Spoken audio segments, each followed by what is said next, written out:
എനിക്ക് ഇതിന് കയറി കിടക്കാൻ ഒരു ഇടമില്ല. പിന്നെ മരുന്നില്ല ഒന്നും തരാനില്ല. എവിടെയാണ് തെറ്റിയത്? എവിടെയാണ് ഈ പാളിച്ച വന്നത്? എന്താണ് അങ്കിളിന് പറയാനുള്ളത് ഈ ഒരു അവസ്ഥയിൽ നിൽക്കുമ്പോൾ? 1.5 വർഷം കൊണ്ട് ഈ ഒരു അവസ്ഥയിൽ എത്തിപ്പെട്ടിരിക്കുകയാണ്. അങ്ങോട്ട് കഴിഞ്ഞിട്ട് ഇതിലെ പോയി കഴിഞ്ഞാൽ തിരിഞ്ഞു പോലും നോക്കത്തില്ല. സുഹൃത്തുക്കളെ, ഇന്ന് നിങ്ങളുടെ അടുത്ത് എനിക്ക് പറയാനുള്ളൊരു പ്രധാന ഒരു വിഷയമാണ്. ഞാൻ നിൽക്കുന്നത് കായംകുളത്ത് രണ്ടാംകുറ്റി എന്ന് പറയുന്ന ഒരു സ്ഥലത്താണ്. രണ്ടാംകുറ്റി കുറ്റിത്തെരുവ് എന്ന് പറയുന്ന ഒരു സ്ഥലത്താണ്. അവിടെ നിന്ന് വടക്കോട്ട് മാറി ഒരു രണ്ടാമത്തെ മൂന്നാമത്തെ ഒരു കടയുടെ ഫ്രണ്ടിലാണ് ഞാനിപ്പോൾ നിൽക്കുന്നത്. ഞാനിപ്പോൾ ഒരു വ്യക്തിയെ കാണിക്കാം. എൻ്റെ ഒരു ബന്ധുവും കൂടെയാണ്. പക്ഷേ പുള്ളിയുടെ ഇപ്പോഴത്തെ ഒരു അവസ്ഥയെ പറ്റിയാണ് ഞാൻ കാണിക്കുന്നത്. പിന്നെ ഞാൻ എന്താ കാണിക്കാം.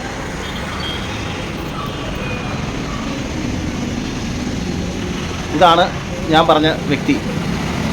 അങ്കിളെ പേര് ശിവദാസൻ എന്നാണ് അങ്കിളുടെ പേര്. എൻ്റെ ഒരു ബന്ധുവും കൂടെയാണ്. നിങ്ങൾക്ക് അറിയാൻ വേണ്ടിയാണ് ഞാൻ ആ പേര് പറയിപ്പിച്ചത്. പിന്നെ പുള്ളിയുടെ അവസ്ഥയെന്ന് വെച്ച് കഴിഞ്ഞാൽ പുള്ളി വളരെ നല്ലൊരു ജീവിതം നയിച്ചുകൊണ്ടിരുന്നൊരു വ്യക്തിയാണ്.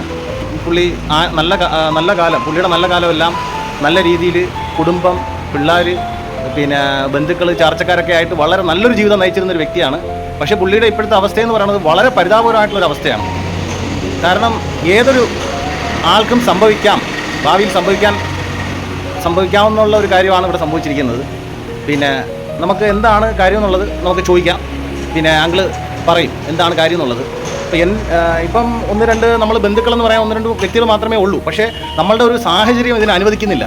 കാരണം പുള്ളിയെ ടേക്ക് കെയർ ചെയ്യണമെന്നും പുള്ളിയെ നോക്കണമെന്നും അതേ ആഗ്രഹമുണ്ട്. പക്ഷേ നമ്മളുടെ ഇപ്പോഴത്തെ ഒരു സാമ്പത്തിക നിലയായിരുന്നാലും ഇപ്പോഴത്തെ ഒരു സിറ്റുവേഷൻ ആയിരുന്നാലും അതിന് അനുവദിക്കുന്നില്ല. അങ്കിൾ ഡീറ്റെയിൽ ആയിട്ട് കാര്യങ്ങൾ പറയുന്നതാണ്, കേട്ടോളൂ. അങ്കിളിന് ഈ ഒരു സിറ്റുവേഷനിൽ ഇവിടെ നിൽക്കുമ്പോൾ, അല്ലെങ്കിൽ ജീവിതത്തിൽ തിരിഞ്ഞു നോക്കുമ്പോൾ എവിടെയാണ് തെറ്റിയത്? എവിടെയാണ് ഈ പാളിച്ച വന്നത്? എന്താണ് അങ്കിളിന് പറയാനുള്ളത് ഈ ഒരു അവസ്ഥയിൽ നിൽക്കുമ്പോൾ? പിന്നെ അങ്കിള് ഭാര്യയുണ്ട്, മക്കളുണ്ട്, ബന്ധുക്കളുണ്ട്, ചാർച്ചക്കാരുണ്ട്. പക്ഷേ ഇവരാരും തന്നെ ഇപ്പോൾ അങ്കിളിനോടൊപ്പം കൂടെ ഇല്ല. എന്താണ് ഇങ്ങനെ എത്തിച്ചേരാനുള്ളൊരു അവസ്ഥ? ആരൊക്കെയാണ് ഇതിൻ്റെ കാരണക്കാരൊക്കെയാണ്? എന്താണ് പറയാനുള്ളത്? കാരണക്കാരൊന്നുമില്ല. എനിക്ക് വന്ന സാമ്പത്തികമായ കുറേ നഷ്ടങ്ങൾ, അതിലൊക്കെയാണ് ഞാനിങ്ങനെ ഇപ്പം ഭാര്യയായാലും മക്കളായാലും. ഭാര്യയുടെ കാര്യം പോട്ടെ, കാരണം ഭാര്യയിലേക്ക് ഭർത്താവ് എന്ന് പറയുന്നത് ഒരു ചോയ്സാണ്. അവർക്ക് താല്പര്യമുണ്ടെങ്കിൽ ഭർത്താവിനോട് താമസിക്കാം, ഇല്ലെങ്കിൽ വേണ്ട. പക്ഷേ മക്കളെന്ന് പറയുന്നത് രക്തബന്ധമാണ്. ഒരു കാരണവശാലും ഒരു മകനോ മകളോ ഒരു കാരണവശാലും അവരുടെ അച്ഛൻ ജീവിച്ചിരിക്കുമ്പോൾ ഈ ഒരു അവസ്ഥയിൽ കാണാൻ ആഗ്രഹിക്കത്തില്ല. പക്ഷേ ഇവിടെ എന്താണ് സംഭവിച്ചത്? ഇവിടെ ഇപ്പോൾ അവർക്ക് നമ്മളെ താല്പര്യമില്ല, നമ്മളെ ഒഴിവാക്കുക, അത്ര മാത്രമേ ഒഴിവാക്കുക. ഞാൻ ഇത്രയും ദിവസം അവരുടെ തൊട്ടുകയില്ല. എത്ര നാളായി ഇവിടെ ഈ അവരുമായിട്ടുള്ള ബന്ധം പൂർണ്ണമായിട്ടെന്ന് പറഞ്ഞാൽ ഇപ്പോൾ കൂടി വന്ന ഒരു 1.5 വർഷമായിട്ടുണ്ട്. 1.5 വർഷം കൊണ്ട് ഈ ഒരു അവസ്ഥയിൽ എത്തിപ്പെട്ടിരിക്കുകയാണ്. തൊട്ടടുത്ത് തന്നെ നടക്കുന്നത്, 1/2 കിലോമീറ്റർ പോലും വ്യത്യാസമില്ല. തൊട്ടുകീഴിൽ കിടക്കുന്നത്. അങ്ങോട്ട് കഴിഞ്ഞിട്ട് ഇതിലെ പോയി കഴിഞ്ഞാൽ തിരിഞ്ഞു പോലും നോക്കത്തില്ല. എൻ്റെ മകള് ഗൾഫിൽ നിന്ന് വന്ന് അവള് ഇതിന്റെ മകള് മൂത്ത മകളാണോ ഗൾഫിൽ? മൂത്ത മകള് ഗൾഫിലാണ്.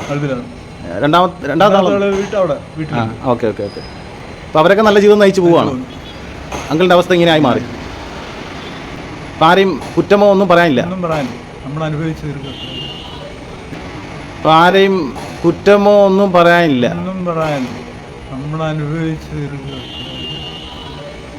എനിക്ക് ഇതിന് കയറി കിടക്കാൻ ഒരു ഇടമില്ല. പിന്നെ മരുന്നില്ല ഒന്നും തരാനില്ല. ഭക്ഷണമില്ല, കടത്തിനേൽ. ഇവിടെ വന്നിട്ട് എത്ര? 8-9 മാസമായി. അത് ശരി. ഞാൻ നമ്മളുടെ യൂട്യൂബ് പ്രേക്ഷകരെടുത്ത് നമ്മൾ ഇത് കൊടുക്കുന്നതാണ്.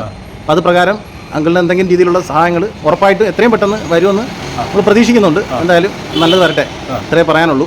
ഈ കാലഘട്ടത്തിൽ ഇതെല്ലാം ഒരുപാട് ഇങ്ങനെ പലയിടത്തും നടക്കുന്നുണ്ട്. പക്ഷേ ചിന്തിക്കാതെ പോണ ഒരു കാര്യമെന്ന് വെച്ച് കഴിഞ്ഞാൽ പുതിയ തലമുറ ചിന്തിക്കുന്നില്ല. അവർക്കും ഈ നാളെ ഇങ്ങനെ ഒരു അവസ്ഥ വരുമെന്നോ ഒന്നും ചിന്തിക്കുന്നില്ല. എന്തായാലും നമുക്ക് ദൈവത്തിനോട് പ്രാർത്ഥിക്കാം, മറ്റെല്ലാം ദൈവം സഹായിക്കട്ടെ, അത് മാത്രമേ പറയാനുള്ളൂ. ശരിയെന്ന്.